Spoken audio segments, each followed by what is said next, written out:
Panayam natin live sa studio si Atty. Vic Rodriguez, legal counsel po ni dating Senador Bongbong Marcos. Atty., good morning po. Good morning, Ma'am Connie. Good morning, Sir Igan. Good morning, Sir Ivan. Good morning, sir. Welcome sa Unang Balita.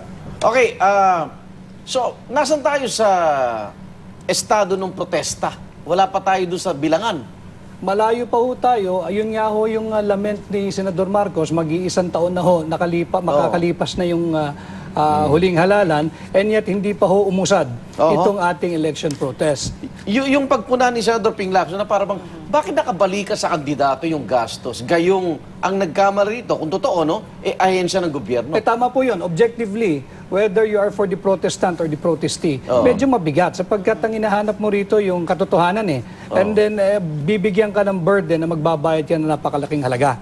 Nonetheless, yun nga ho yung object ng ating pagbayad kahapon with reservation para ho yung taxe, payment under protest.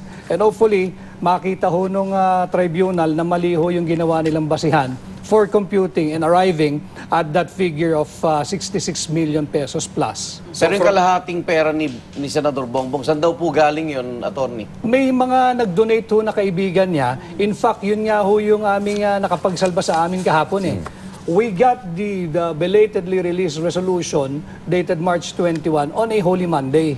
At binibigyan ho kaming hanggang Good Friday to comply, to pay. Sarado po tayo ng Thursday and Friday. So, sinika po namin over Tuesday hanggang Wednesday na makapag-file ng motion for reconsideration. Nagdeklara po ang City of Manila ng holiday ng Wednesday. So, wala ho talaga natirang oras kundi kahapon.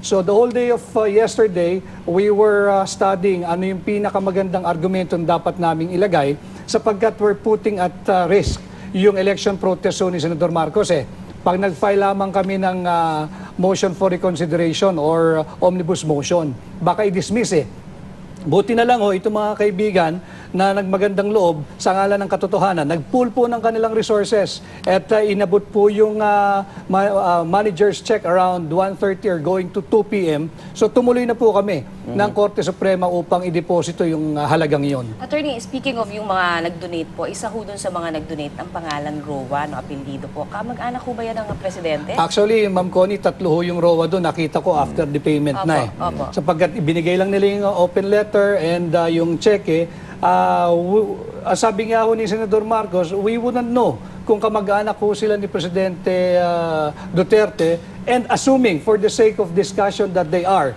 or one of those Roas there is a relative, hindi po issue yun Similarly, nung yung sosi po ni Mrs. Robredo na umabot po sa halos kalahating bilyong piso yung ginastos niya on record po iyan. Hindi yun namin pwedeng questionin yun. Karapatan niya yun for as long as it is within the limit prescribed by the election law. Ang kampo ho ni VP Leni, ayaw daw munang magbayad hanggat hindi raw na-establish yung basis ng electoral protest. Ano hong tugon niyo dito? Well, they cannot impose on the tribunal. Tatandaan po natin, pareho po yung protestant, si Senador Marcos, at yung protestee nakatanggap ng same order. Ang sabi ng tribunal, magbayad kayo hanggang April 15, Good Friday. So holiday, hanggang kahapon po, April 17. So, kahit na gusto namin questionin, luckily, meron pong nagpondo nung initial tranche, nagbayad ho kami.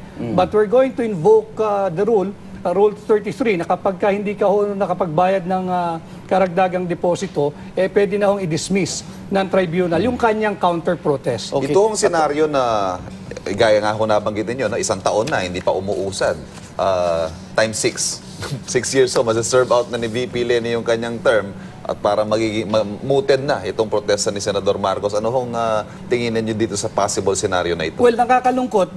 Bagamat hindi nga ho namin lubos maisip, bakit noong protestang ifinail ni dating Secretary Mar Rojas laban kay Vice President Jojo Binay, ang botong pinag-uusapan ho doon, almost 900,000 And yet, in 3 months na iset po for preliminary conference yung kaso. Ito, 200,000 lamang ang pinaglalabanan. Mag-iisang taon na hindi umusad. Inuna pa yung bayad bago yung preliminary conference. Anong legal sa magwa 1 year na nga po napipisil si Senador Bongbong na mamuno mamuno sa DILG. Open din siya doon.